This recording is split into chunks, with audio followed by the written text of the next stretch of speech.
Hello, good morning to all of you. और आज हम लोगों को जो टॉपिक पढ़ना है 12th क्लास की फ़िज़िक्स में वो है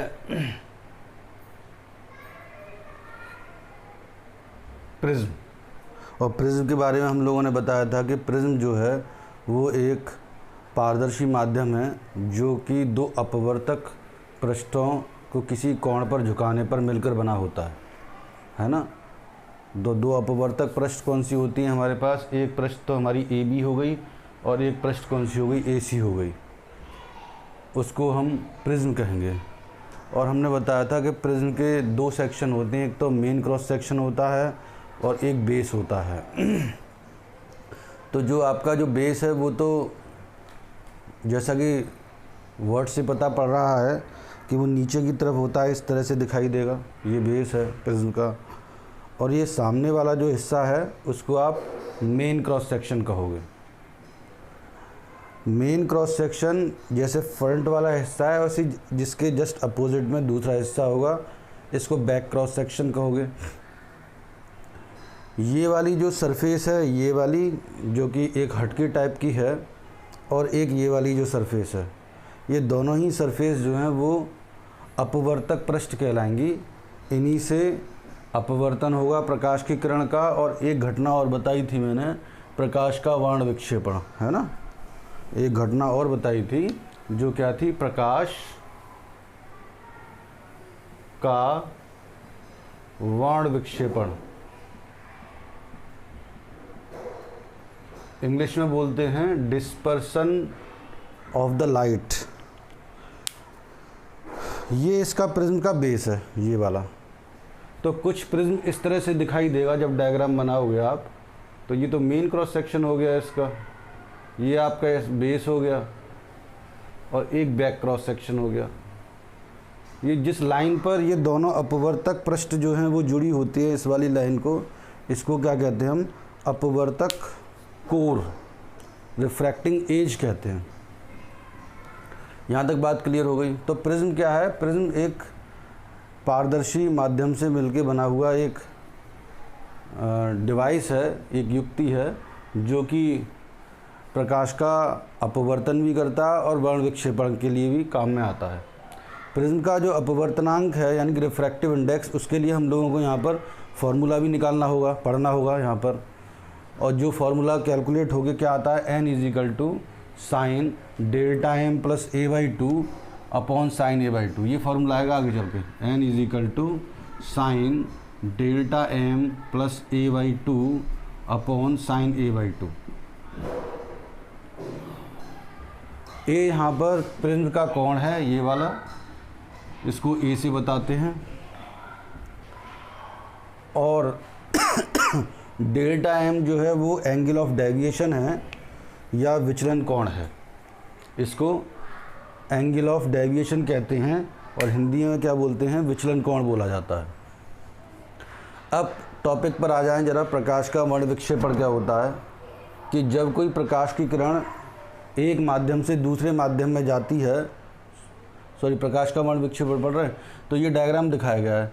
तो एक ये प्रिज्म है और प्रिज्म का ये मेन क्रॉस सेक्शन दिखाए हैं हम, ए बी और सी। यहाँ पर कोई वाइट लाइट है जिसे श्वेत प्रकाश की किरण कह रहे हो। वाइट लाइट जब फाइन स्लिट से होके गुजरती है तो वो 7 रंगों में विभक्त हो जाती है विव-ग्योर के पैटर्न में। विव-ग्योर के बारे में तो हम पहले भी चर्चा कर चुके हैं। वायलेट को, वी को वायलेट कहते हैं, फिर इंडिको, ब्लू, ग्रीन, येलो, ऑरेंज और रेड, ये सब चीज़ें हैं।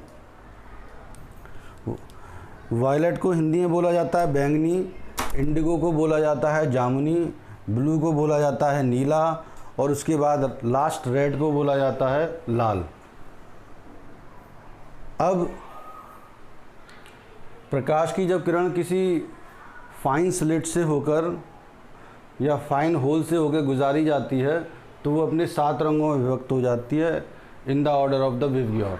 इस घटना को, प्रकाश की इस घटना को प्रकाश का वर्ण विक्षेपण कहते हैं, डिस्पर्जन ऑफ द लाइट बोलते हैं। इंग्लिश में इसकी डेफिनेशन बोलें तो ये बोला जाएगा कि when ever a light ray passes through a prism then it splits into the 7 colors in the order of the Vivier. This phenomena of the light is known as dispersion of the light. तो prism जो है वो वास्तव में ये show करता है कि जो प्रकाश है वो 7 रंगों से मिलकर बनी हुई ऊर्जा है, और इन 7 रंगों की जो वेवलेंथ है उसके बारे में हम स्टार्टिंग में भी चर्चा कर चुके हैं। सबसे कम वेवलेंथ होती है वॉयलेट की 4000 एंगस्ट्रॉम, और सबसे ज़्यादा वेवलेंथ होती है रेड की 7800 एंगस्ट्रॉम। ये कहते हैं। अब यहाँ पर इसका कैसे एक्सप्लेनेशन करेंगे कि वायलेट कलर सबसे ज़्यादा डेविएट हो रहा है और रेड कलर सबसे कम डेविएट क्यों हो रहा है, इसका एक्सप्लेनेशन कैसे करेंगे। तो उसके लिए एक फार्मूला लिखेंगे आप लोग जिसको बोलते हैं Cauchy dispersive formula. Cauchy dispersive formula है n = a + b / λ² + c / λ की पावर 4 प्लस d / λ की पावर 6 प्लस e / λ की पावर 8। यानी कि इवन मल्टीप्ली इंटीग्रल में हमें लैम्डा की पावर को बढ़ाते हुए लिखना है। ए बी सी डी जो ऊपर जो न्यूमरेटर है, अंश जिसको बोलते हैं आप, न्यूमरेटर जो है ए बी सी डी वो क्या है, हमारे कांस्टेंट है, और लैम्डा क्या है, the wavelength of the light is used, ये है। तो कॉची डिस्पर्सिव फार्मूले से हम ये देख रहे हैं कि n is inversely proportional to क्या हो रहा है, लैम्डा का स्क्वायर आ रहा है। तो जिस तरंग दैर्ध्य के लिए लैम्डा की वैल्यू ज़्यादा होगी उसके लिए अपवर्तनांक की वैल्यू क्या हो जाएगी, कम हो जाएगी। जैसे हम वॉयलेट लाइट के लिए ही बता रहे हैं कि लैम्डा की जो वैल्यू है वॉयलेट के लिए सबसे कम है 4000 एंगस्ट्रॉम। इस वजह से इस फार्मूले के अनुसार इसका रिफ्रैक्टिव इंडेक्स यानी कि अपवर्तनांक सबसे ज़्यादा हो जाएगा, और जिस किरण के लिए या जिस रे के लिए अपवर्तनांक ज़्यादा उसके लिए झुकाव भी ज़्यादा हो जाएगा, डेविएशन भी ज़्यादा हो जाएगा। तो वास्तव में लाइट रे तो इस पाथ पर चल रही थी, पर वॉयलेट रे सबसे ज़्यादा डेविएट हुई ये वाली, और सबसे कम डेविएट कौन सी हुई, रेड। तो उसका कारण क्या है कि उसकी वेवलेंथ, तरंग दैर्ध्य। तो हम देख रहे हैं कि वॉयलेट कलर की जो वेवलेंथ है या तरंग दैर्ध्य है वो सबसे कम है, इस वजह से उसके लिए प्रिज्म का जो रिफ्रैक्टिव इंडेक्स है वो सबसे ज़्यादा होगा, और इस वजह से जो वॉयलेट कलर की जो लाइट है वो सबसे ज़्यादा डेविएट हो जाएगी। इन कॉन्ट्रेरे ऑफ इट, या इसके जस्ट अपोजिट बात करें तो रेड लाइट के लिए जो वेवलेंथ है वो सबसे ज़्यादा है, इस वजह से उसके लिए रिफ्रैक्टिव इंडेक्स या अपवर्तनांक सबसे कम हो जाएगा, और इसीलिए रेड कलर की जो लाइट है वो सबसे कम डेविएट होगी। तो ये बात आप लिख सकते हैं कि जो हमारा डिस्पर्जन ऑफ लाइट होता है, प्रकाश का वर्ण विक्षेपण, उसमें 7 रंग अलग अलग कोण पर क्यों डेविएट हो जाते हैं, तो उसका कारण यही है कॉची डिस्पर्सिव फार्मूला, ये आपको लिखना होगा। इसके बाद अगला टॉपिक है प्रिज्म से अपवर्तन, रिफ्रैक्शन थ्रू द प्रिज्म। तो प्रिज्म का जैसा कि हम ऑलरेडी डायग्राम दिखा चुके हैं आप लोगों को, और ऐसे मेरे पास प्रिज्म है भी, इसी तरह से दिखाई देता है। और यहाँ पर जब लाइट रे को गिराओगे ऐसे करके इस सरफेस पर, जैसे आपने लाइट रे गिराई तो दूसरी वाली सरफेस से लाइट रे पास होगी। यदि वो 7 रंगों में विभक्त हो रही है तो वो डिस्पर्जन ऑफ लाइट वाला एग्जाम्पल हो जाएगा। और यदि वो इस तरह से डायग्राम दिखा रही है कि एक लाइट रे गिरी इस सरफेस से और दूसरे से बाहर निकली, तो इस वाली रे को तो आप इंसिडेंट रे कहोगे, जिसको आप आपतित किरण कहते हैं। QR को आप जो है वो अपवर्तित किरण कहोगे, और RS को क्या कहोगे, निर्गत किरण कहोगे। तो ये तो डायग्राम दिखाया जा रहा है आपको। और ABC जो है इसका मेन क्रॉस सेक्शन है। इसी तरह से ये डायग्राम लिखना है आपको। जो भी मैं टॉपिक पढ़ा रहा हूँ उसके नोट्स तो मैंने भेज ही दिए आप लोगों के पास में, और जो थ्योरी में बोल रहा हूँ वो आप मेरे लेक्चर से देखकर साथ के साथ लिखते जाइए। तो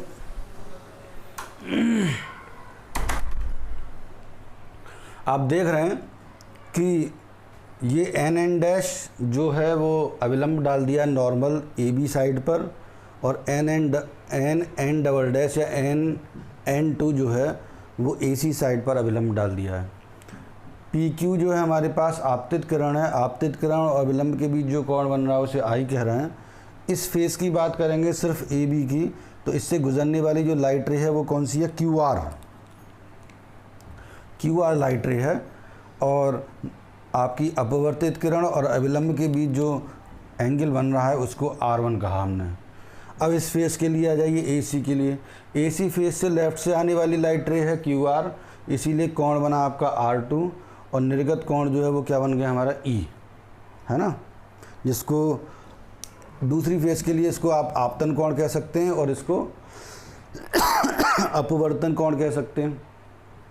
पूरे सिस्टम के लिए I जो है वो आपतित किरण है, आपतन कोण है, और E जो है वो कैसा है, निर्गत कोण। अब जरा इसके लिए 2 या 3 कंडीशन में हम फॉर्मूले को पढ़ सकते हैं। सबसे पहले तो हम यही पढ़ेंगे कि जब प्रिज्म से न्यूनतम विचलन होता है, when ever the angle of deviation is minimum, तब प्रिज्म के लिए फॉर्मूला क्या आएगा, वो ये कैलकुलेट हो के आएगा।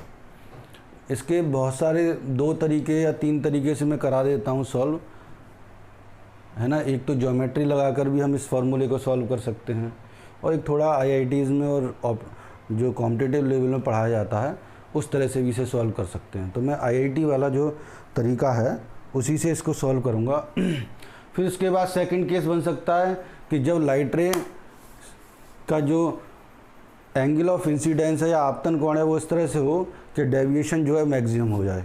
एक बार मिनिमम डेविएशन के लिए और एक बार मैक्सिमम डेविएशन के लिए पढ़ेंगे। एक बार ये भी पढ़ा जा सकता है कि प्रकाश की किरण को कितने कोण पर आपतित कराया जाए जिससे कि फेस AC से गुजरने वाली जो लाइट रे है उसमें पूर्ण आंतरिक परावर्तन की घटना हो जाए, यानी टोटल इंटरनल रिफ्लेक्शन हो जाए। ऐसा एक न्यूमेरिकल हमने पहले वीडियो में कराया भी है। तो प्रिज्म से बनने वाले जो क्वेश्चंस हैं वो इतने टाइप के बन सकते हैं जो हम बता रहे हैं। तो सबसे पहले तो डेल्टा मिनिमम के लिए बात पढ़ेंगे।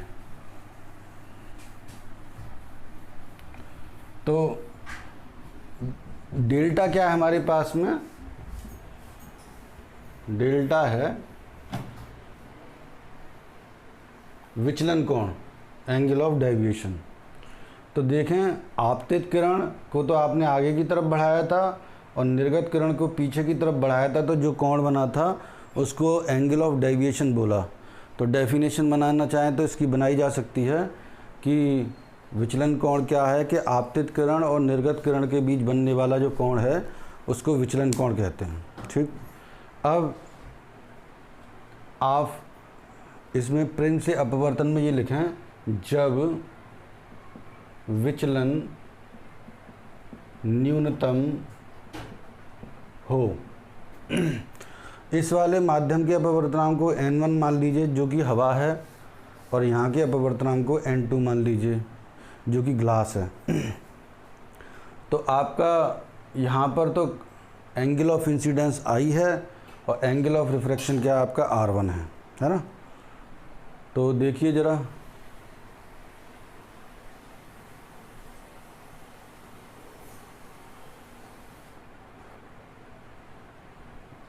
AC फेस के साथ अपवर्तन का नियम लगाने पर N1 sin I into N2 sin R, N1 की जो वैल्यू है वो जनरली क्या होती है, 1 होती है, और N2 की जो वैल्यू है वो आप N2 इजिकल टू क्या लिख सकते हो, आप N लिख सकते हो, है ना। और वैसे भी आप जानते हो कि N2 ओवर N1 क्या होता है, आपका N कहलाता है। इसको कहते हैं हम रिलेटिव रिफ्रैक्टिव इंडेक्स।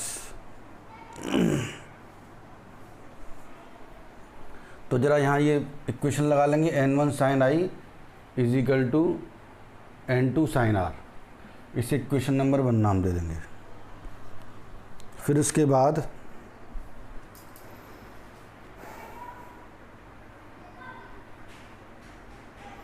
यहाँ से डेल्टा मिनिमम की वैल्यू निकालें तो कैसे निकाली जाएगी? देखो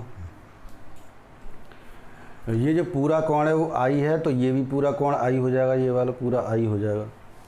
तो इस पूरे आई में से इस R1 को घटाओगे तो बच्चों ये बचेगा आपका I माइनस के R1 ज्योमेट्री से। इसी तरह से ये पूरा कोण E है तो ये वाला पूरा कोण भी E हो जाएगा। इस E में से R2 को घटाओगे तो ये बचेगा आपका E माइनस के R2। और आप ज्योमेट्री लगा सकते हो, ये ट्रायंगल बना हुआ है आपका, एक तो हो गया आपके पास I माइनस के R1 और ये हो गया E माइनस के R2, और इसको क्या कह दोगे आप? डेल्टा। तो ट्रायंगल के इंटीरियर एंगल का सम एक्सटीरियर एंगल के बराबर होता है, ये लिख सकते हो आप। तो ये लिखा जा सकता है डेल्टा बराबर I माइनस के R1 प्लस E माइनस के R2। तो डेल्टा बराबर I प्लस E माइनस के R1 प्लस R2, ये एक साथ लिख लिया जाएगा। और देखिए एक और ज्योमेट्री लगा सकते हो QNR में, तो इन ट्रायंगल QNR, तो यहाँ पर देखें कि R1 plus R2 plus E equal to क्या होता है? 180 डिग्री होता है। और जिसको कि फर्दर आप क्या लिख सकते हो? A प्लस E, यहाँ पर ये वाला एंगल है। तो angle A plus angle E को क्या लिखा जा सकता है? वो 180 डिग्री लिखा जा सकता है। एक और बार लिख सकते हो, angle A plus angle E equal to क्या लिख सकते हो? 180 डिग्री। अब क्योंकि दोनों इक्वेशन, ये वाली सेकंड मान लो और इसे थर्ड मान लो, दोनों की हमारी RHS बराबर है, इस वजह से LHS भी बराबर हो जाएगी। और इस तरह से ये रिलेशन बनेगा, सॉल्व करेंगे तो ये बनेगा angle A plus angle E equal to R1 plus R2 plus angle E। इससे ये कट जाएगा तो एंगल A बराबर आ जाएगा R1 प्लस R2। R1 और R2 भी एंगल है, इसे इक्वेशन नंबर 4 कह दोगे। अब देखो यहाँ से कैलकुलेशंस, तो एक इक्वेशन जब आपका डेल्टा की वैल्यू मिनिमम हो, यदि डेल्टा बराबर डेल्टा मिनिमम हो, तब क्या लिखा जाएगा? R1 बराबर R2 इजिकल टू R लिख सकते हैं। इसी तरह से I इजिकल टू क्या लिखा जा सकता है? E। तो ये वाली जो इक्वेशन है इसमें पुट करेंगे तो डेल्टा मिनिमम बराबर लिखा जाएगा 2 of I plus A। R1 plus R2 की जगह क्या लिख देंगे? A। तो यहाँ से I की वैल्यू सॉल्व करेंगे तो आएगा डेल्टा मिनिमम माइनस के A/2। इसे इक्वेशन नंबर 5 कह देंगे। ये वाली वैल्यू जो है इक्वेशन नंबर 5 की, I की जो वैल्यू है वो फर्स्ट में पुट कर देंगे और R की जो वैल्यू है वो भी फर्स्ट में पुट करेंगे, है ना। तो देखें सॉल्व करें इसको।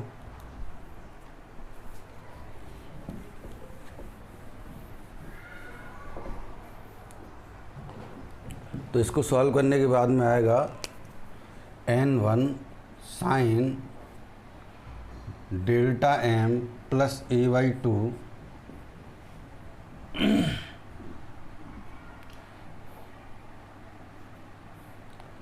Is equal to N2। यहाँ पर देखो R1 बराबर R लगाएंगे तो 2 of R equal to A हो जाएगा और R बराबर लिखा जाएगा A/2, है ना, ये लिखा जाएगा। तो ये लिखा जाएगा A/2।